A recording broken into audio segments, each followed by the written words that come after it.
지금도 우리는 5번 박스석을 둘러볼 수 있다. 하지만 이 박스석은 여느 특별석과 다르지 않고 다른 좌석들에 비해서 특별할 것도 없는 평범한 좌석일 뿐이다. 몽샤르맹 씨와 르샤르 씨는 보란듯 안락을 자며 좌석 커버들을 다시 들춰보고 특히 그 목소리가 앉아 있었다는 자리를 샅샅이 살펴보았다. 하지만 아무리 봐도 신통할 것 없는 평범한 의자였을 뿐이다. 다시 말해 그곳은 붉은색 융단의 안락의자, 카펫, 그리고 붉은 비로드 팔걸이 등이 갖추어져 있는 평범한 박스석이었다.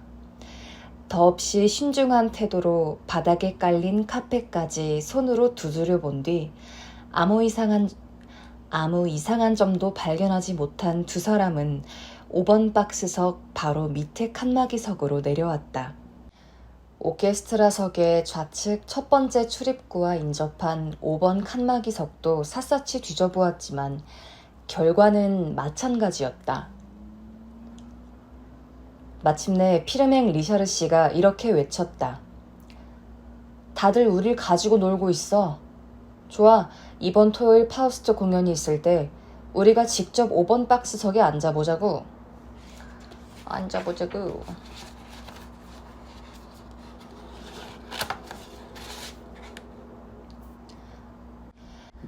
저주받은 공연.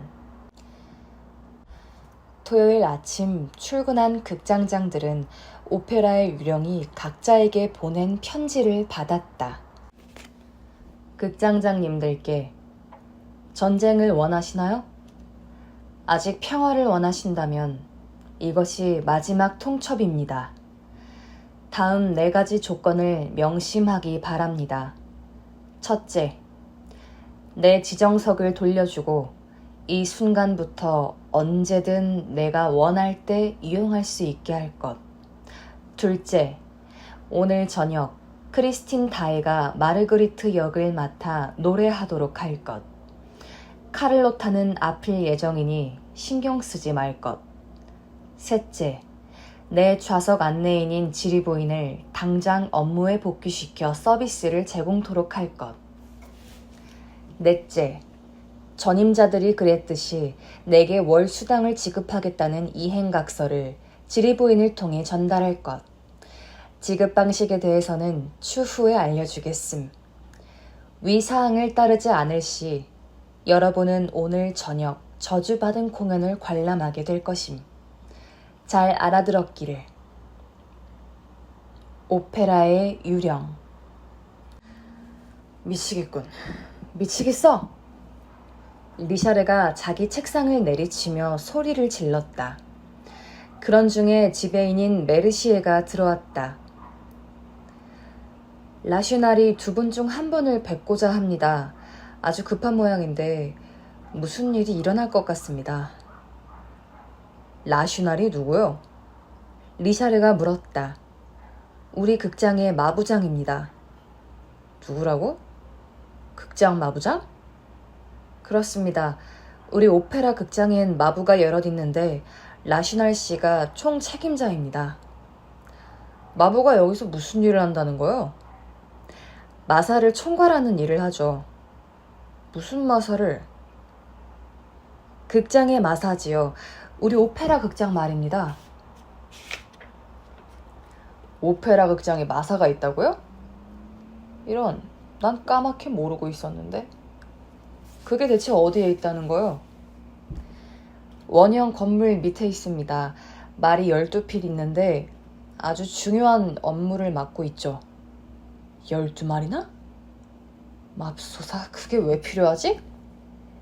유태인 여자나 예언자 같은 공연에 출연하죠. 무대 경험이 있는 말들이 필요하기 때문에 마부들이 훈련을 시킵니다. 라슈날 씨는 그 방면의 베테랑이죠. 저는 프랑코니 마사의 총책임자이기도 했고요. 좋아요. 한데 그 사람이 무슨 일로 날 보자고 하는 거요? 저도 잘 모르겠지만 아무튼 그가 그토록 흥분하는 건 처음 봅니다. 들어오라고 해요. 라슈날 씨가 들어왔다. 그는 채찍을 쥐고 연신 장화 한쪽을 두드리고 있었다. 어서 오시오, 라슈날 씨. 그래, 무슨 일로 날 찾아오셨나요? 리샤르가 반가운 척 그를 맞았다. 국장장님께 마부들을 모두 해고해달라고 청하기 위해서 왔습니다. 뭐라고요? 말들을 모두 쫓아내달란 얘기요? 말들이 아니라 마부들입니다. 라슈날 씨, 마부들이 모두 몇 명이나 되죠? 6입니다. 6명이나. 2명 정도는 줄여도 되겠군. 이때 메르시아가 끼어들었다. 문화예술부 차관의 부탁으로 만든 자리입니다. 그러니까 상부에서 내려보는 사람들을 위한 상부고 뭐고 됐고 말 12마리에 마부는 내시면 충분하다고 봐요. 리샤르가 결론 짓듯 말했다. 11마리입니다. 마부장이 고쳐 말했다. 12마리. 리샤르가 다시 말했다. 11마리입니다. 라슈날이 고집스럽게 말했다. 그래요? 지배인은 12마리라고 하던데? 전에는 12마리였는데 세자르를 도둑 맞아 지금은 11마리만 남았습니다. 이렇게 말하며 라슈날 씨는 채찍으로 장화를 또 한 차례 내리쳤다. 말을 도둑 맞았습니다. 옆에 있던 지배인이 급히 고했다. 예언자에 출연하던 하얀 말이죠. 세상에 둘도 없는 명마였습니다. 마부장이 확인해 주었다. 프랑콘이 집안 마사에서 10년 동안 많은 말들을 길들여봤지만 세자르 같은 명마는 보지 못했습니다. 그런 말을 도둑 맞은 겁니다. 어떻게 그런 일이... 그러게 말입니다. 저도 모르고 마부들도 모른다고 하니 그래서 마부들을 모두 해고해달라고 말씀드리는 거예요. 마부들은 뭐라고 하나요? 한심한 얘기들 뿐이죠. 누구는 단역 배우들 짓이라고 하고 누구는 행정실수의 탓을 하고. 행정실수의? 그 사람은 아닙니다. 내가 보증할 수 있어요. 메르시에가 그를 옹호하고 나섰다.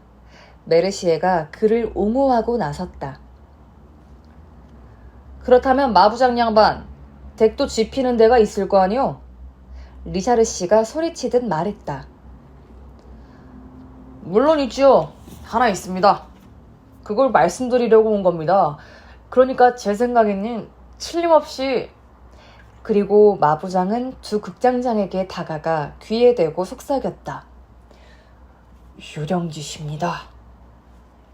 리샤르가 펄쩍 뛰었다. 당신마저? 예? 저마저라뇨? 이건 너무나 명백한... 아니 라슈날 씨, 대체 뭐가 명백하다는 거요? 그러니까 제 말은 제가 두 눈으로 똑똑히 본 터라. 대체 뭘 봤단 말이오, 라슈날 씨? 그러니까 제가 본 것은 하얀 말에 올라탄 검은 그림자였는데 그 말이 세자르가 틀림없었단 말입니다. 그래서 그 백마탄 그림자를 쫓아가 봤나요? 물론 쫓아가며 이름을 불렀죠. 한데 워낙 눈 깜빡할 사이에 캄캄한 회랑 속으로 사라지는 바람에. 알겠어, 라슈날 씨. 이제 그만 가봐도 줬소. 유령한테 가서 한번 따져보겠소. 리샤르가 몸을 일으키며 말했다. 그럼 마부들을 모두 내쫓으실 겁니까? 그렇게 하겠소. 잘 가쇼. 라슈날이 인사를 하고 물러났다. 그가 나가자마자 리샤르가 폭발하듯 소리를 질렀다. 저 멍청이를 당장 잘라버려. 하지만 그는 경찰서장의 친구라서. 메르시에가 더듬거리자 몽샤르맹도 거들었다. 게다가 그는 라그레네나 숄, 사자 사냥으로 유명한 페르튀제 같은 유명 인사들과도 저녁 식사를 함께하는 사이라네. 잘못했다간 신물들이 등을 돌릴 수도 있어. 그는 분명 유령 얘기를 떠벌리고 다닐 거고, 그렇게 되면 사람들은 우리 마음껏 비웃겠지. 세상이 조롱거리가 되는 순간 우린 끝이라고. 알았네, 알았어. 이제 그 얘긴 그만하지. 그새 뭔가 다른 생각에 빠졌는지 리샤르가 순순히 물러났다. 순간 느닷없이 문이 열리더니 손에 편지 한 통을 든 지리보인이 뛰어들어오며 다짜고짜 외쳤다. 실례합니다. 신사 여러분, 다름이 아니라 제가 오늘 아침 오페라 유령으로부터 편지 한 통을 받아서요. 편지에 이르기를 극장장님을 찾아가면 무슨 말씀인가 해주실 거라며. 하지만 그녀는 말을 다 마치지 못했다. 피르맹 리샤르의 무섭게 일그러진 표정을 발견한 탓이었다. 근엄하신 오페라 극장장님은 바야흐로 폭발 직전이었다. 벌겋게 달아오른 얼굴과 이글대는 눈빛에서 그의 분노를 짐작할 수 있었다. 그는 대꾸조차 하지 않았다. 아니, 대꾸할 수가 없었다. 그의 행동이 말을 대신했기 때문이다. 그는 먼저 왼팔을 뻗어 순식간에 지리부인을 돌려 세우더니 놀라 비명을 지르는 그녀의 엉덩이를 오른발로 걷어차버렸다. 지리부인의 검은 호박단 치마 엉덩이에는 난생 처음 받아보는 무례한 치욕의 자국이 아로 새겨졌다. 너무나 급작스런 일이라 회랑으로 내쫓길 때까지 지리부인은 아무 생각도 할 수 없었다. 하지만 잠시 후 지리부인이 내뱉는 험악한 욕설과 저주로 오페라 극장은 떠나갈 듯 시끄러웠다. 3명의 사내와 2명의 경찰관이 달려들어 그녀를 극장 밖으로 끌어내야 했다. 비슷한 시각 포브르 생토 노레가의 한 호텔에 머물던 카를로타 양은 하녀를 불러 우편물들을 방으로 가져오게 했다. 그중 익명으로 된 편지 하나가 있었는데 거기엔 이렇게 적혀 있었다. 만일 오늘 저녁 당신이 노래를 부른다면 입을 여는 순간 커다란 불행이 닥칠 것이다. 죽음보다 더한 불행이. 협박 편지는 붉은 잉크에 알아보기 힘든 필체로 씌어 있었고 줄까지 쭉쭉 그어져 있었다. 편지를 읽고 난 카를로타는 식욕을 잃었다. 하녀가 김이 모락모락 나는 코코아를 쟁반에 받쳐들고 왔지만 다시 내보냈다. 그녀는 침대 위에 걸터앉아 곰곰이 생각해 보았다. 이런 종류의 편지가 처음은 아니었지만 이렇게 노골적인 협박은 처음이었다. 그녀는 자신이 많은 사람들의 질시를 받고 있다고 생각했다. 그리고 자신의 추락을 기원하는 숨은 적들이 존재한다고 공공연히 떠벌리고 다녔다.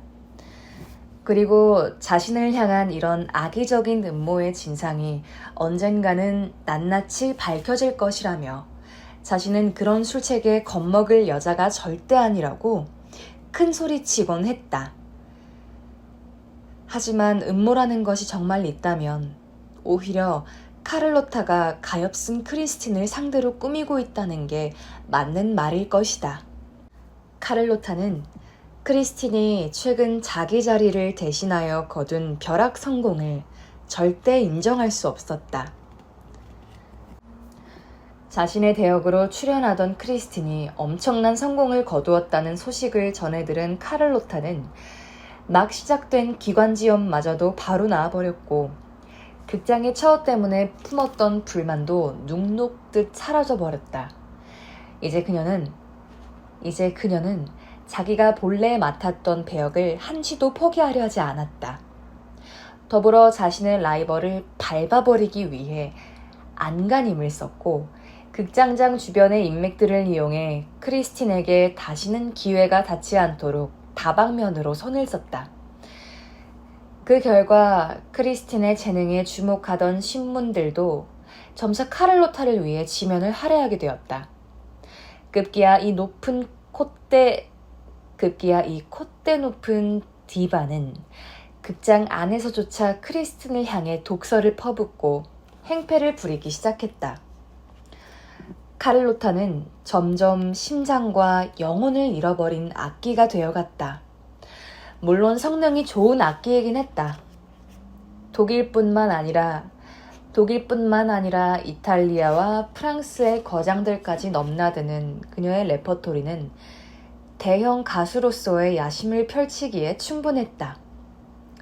지금껏 카를로타 양이 노래를 제대로 못하거나 수많은 레퍼토리의 어느 대목을 소화함에 있어서 성량 부족을 드러낸 적은 한 번도 없었다. 말하자면 그녀는 성능 좋고 강력할 뿐더러 놀라운 정확성까지 갖춘 악기였다. 하지만 어느 누구도 로시니가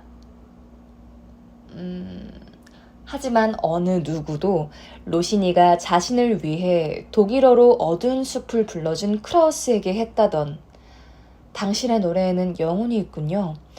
당신의 영혼은 아름다워요. 라는 말을 그녀에게 해줄 수 없었다. 오, 카를로타여. 바르셀로나의 매음굴에서 춤을 추던 때 그대의 영혼은 어디에 있었는가?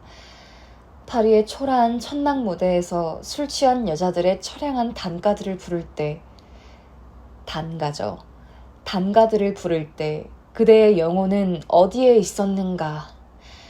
그대의 정부들 중 하나가 사는 저택에 모인 예술가들 앞에서 사랑의 숭고함과 난잡함을 성능 좋은 악기처럼 연주했을 때 그대의 영혼은 어디에 있었는가? 오, 카를로타요. 그대에게도 영혼이라는 것이 있었지만 잠시 잃어버린 것이었다면 그대가 다시 줄리엣이 되고 엘비르가 되고 오피리아와 마르그리트가 되어 노래할 수 있었을 때 그것을 되찾았어야 했다. 왜냐하면 다른 예술가들은 그대보다 더 낮은 곳으로부터 사랑의 힘으로 정화되어 더욱 높은 예술의 경지에 올랐기 때문이다. 당시 카를로타가 크리스틴 다이에게 했던 옹졸하고 비열한 행동들을 생각하면 지금도 나는 분노가 치민다. 뿐만 아니라 예술 전반에 대해, 성악에 대해 뭔가 아는 척 떠들어대는 카를로타의 찬미자들에게 끓어오르는 적개심을 누를 수가 없다. 방금 전 읽은 괴이한 협박 편지를 두고 한참을 생각하던 카를로타가 자리에서 일어났다. 어디 두고 보라지? 그렇게 말하고 그녀는 스페인어로 또박또박 힘주어 뭔가 주문을 외웠다. 그리고 창가로 다가갔을 때 그녀가 가장 먼저 본 것은 연구차였다. 연구차와 협박 편지를 떠올리자 오늘 저녁 진짜로 큰 위험이 닥칠 것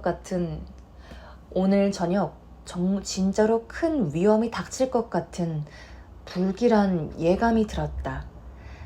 그녀는 자신이 머무는 호텔로 친구들을 불러 모았고 자신이 협박을 받고 있다면서 저녁 공연 때 크리스틴 다이가 꾸민 음모로 인해 큰 봉변을 당하게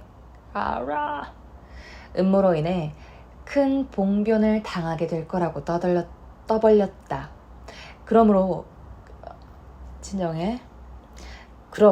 객석을 자기 팬들로 가득 채워야 한다는 것이 그녀의 주장이었다. 틀린 말은 아니었다. 수적 우세를 이용하면 만약의 사태가 일어나도 적들의 입을 다물게 하고 곤경에서 벗어날 수 있다는 게 그녀의 속셈이었다. 디바의 근황을 살피고 건강 상태를 점검하러 들른 리샤르의 개인 비서는 그녀가 멀쩡하며 비록 죽는 신용은 하고 있지만 그날 저녁 마르그리트 역을 충분히 소화할 수 있을 것이라는 확신을 품고 돌아갔다. 더불어 절대 경솔한 짓을 하지 말고 외출을 삼가며 찬 공기를 쐬지 말라는 당부를 극장장을 대신하여 덧붙이는 것도 잊지 않았다. 비서가 돌아간 뒤 카를로타는 그의 이례적인 당부가 협박 편지와 무슨 관계가 있는 건 아닐까 하는 의심에 휩싸였다. 오후 5시가 되자 우편 배달부가 새로운 익명의 편지를 전해주었는데 앞의 것과 동일한 글씨체였다. 내용은 간단했다. 당신은 감기에 걸렸소. 제정신이라면 오늘 저녁 노래를 부르는 미친 짓은 하지 않기 바라오. 카를로타는 콧방귀를 뀌었다. 그녀는 자만심 가득한 어깨를 으쓱해 보이더니 스스로를 안심시킬 만한 노래를 두세 구절 흥얼거렸다. 약속대로 그녀의 친구들이 총출동하여 오페라의 극장에 집결했다. 하지만 그들이 싸워야 할 간악한 적들은 하나도 보이지 않았다. 음악 초보들이나 오랫동안 좋아했던 노래들을 다시 듣기 위해 정장을 갖추고 몰려온 선량한 표정의 부르주아들만 눈에 띌 뿐이었다. 그들은 하나같이 품위 있고 평화로우며 단정한 모습으로 집단 행동 따위와는 거리가 멀어 보였다. 한 가지 평소와 다른 점이 있다면 리샤르 씨와 몽샤르맹 씨가 5번 박스석 자리를 차지하고 앉아있다는 사실 정도였다. 이를 본 카를로타의 친구들은 소동이 일어날 것에 대비해 극장장들이 직접 나온 것이라고 생각했다. 하지만 독자 여러분도 알고 있듯이 이는 억측일 뿐 리샤르와 몽샤르맹의 머릿속에는 오로지 유령에 대한 생각밖에 없었다. 헛된 것이었나? 밤을 지새우며 내가 던졌던 쓰디쓴 질문들, 자연과 창조주, 그 어떤 소리도 내 귀에 응답을 해주지 않네. 그 어떤 위로의 말 한마디도. 유명한 바리톤 가수 카롤루스 폰타가 파우스트 박사의 첫 대사를 읽는 동안 피르맹 리샤르는 맨 앞열 첫 번째에 있는 유령의 좌석에 앉아 한껏 들뜬 기분으로 동료와 쑥덕거리고 있었다. 어떤가? 자네 귀에는 무슨 소리가 들리나? 유령의 좌석에 함께 앉은 아르망 몽샤르맹 역시 들뜬 목소리로 대답했다. 더 기다려보자고. 급할 건 없지 않나? 이제 막 공연이 시작되었으니 알다시피 유령은 제1막 중간쯤에야 나타난다네. 제1막은 아무 사고 없이 지나갔다. 카를로타의 친구들도 아직 마르그리트가 노래하는 장면이 시작되지 않았으니 당연하다고 생각했다. 제1막의 커튼이 내려지자 두 극장장도 마주보며 미소를 지었다. 이제 하나가 지나갔군. 몽샤르맹이 말했다. 그렇군. 유령이 오늘은 좀 늦는 모양이네. 피르맹 리샤르가 농담을 했다. 한마디로 저주의 객석이 되기엔 무대 분위기가 너무 좋은 거야. 몽샤르맹이 우스개로 화답했다. 이어서 그가 촌스러운 검은 의상을 걸치고 모직 프로코트를 걸친 어색한 태도의 사내 2명을 양쪽에 거느린 뚱뚱한 여인을 가리키며 물었다. 저건 누구지? 몽샤르맹이 물었다. 저 사람 말인가? 우리 집 관리인이라네. 옆에 앉은 남자들은 동생과 남편이야. 저들에게 표를 주었나? 아, 그렇다네. 우리 집 관리인은 태어나서 오페라 구경을 한 번도 못 해봤다는군. 이번이 처음이라네. 하지만 이제부터는 매일 저녁 오게 될 거야. 앞으로 좌석 안내하는 일을 맡게 될 테니 말이야. 그래서 오늘 밤에 좋은 자리에 잡아준 걸세. 몽샤르맹이 설명을 요구하자 리샤르는 자신이 신임하는 관리인을 당분간 지리부인의 후임으로 쓸 생각이라고 말했다. 그 지리라는 여편네가 앞으로 온갖 악담을 퍼붓고 다닐 텐데. 누구에게? 유령에게? 그랬다. 유령. 몽샤르맹은 유령을 잠시 까맣게 잊고 있었다. 유령은 아직까지 두 극장장의 주의를 끌만한 움직임을 보이지 않고 있었다. 그때 갑자기 박스석 문이 벌컥 열리고 당황한 표정의 무대 감독이 뛰어들어왔다. 무슨 일이요? 이런 시간에 무대 감독이 나타난 것에 놀란 두 사람이 동시에 물었다. 크리스틴 나의 친구들이 카를로타를 향해 무슨 음모를 꾸미는 모양입니다. 카를로타가 노발대발하고 있어요. 그게 무슨 소린가? 리샤르가 눈썹을 찌푸리며 말했다. 그때 마침 제2막의 저작거리 장면이 시작되었으므로 극장장은 무대 감독을 향해 일단 나가 있으라고 손짓했다. 무대 감독이 물러가자 몽샤르맹이 리샤르의 귀에 대고 속삭였다. 다양에게 친구들이 있었던가? 있지. 리샤르가 대답했다. 누구? 대답 대신 리샤르는 두 남자가 앉아있는 2층 객석을 눈짓으로 가리켰다. 샤니 백작? 그렇다네. 그가 내게 다이앙을 추천해 주었지. 하도 간곡히 부탁하는 터라. 그가 라소렐리의 애인이 맞는지 의심스러울 정도였다니까. 저런. 몽샤르맹이 중얼거렸다. 그럼 그 옆에 앉아있는 얼굴 희멀건 청년은 누군가? 그의 동생 샤니 자작이라네. 저 친구는 집에 가서 누워있어야겠군. 평생이 완연해 보여. 무대 위에서는 경쾌한 음악이 울리고 있었다. 술잔을 높이 치켜들고 부르는 취흥의 노래였다. 포도주건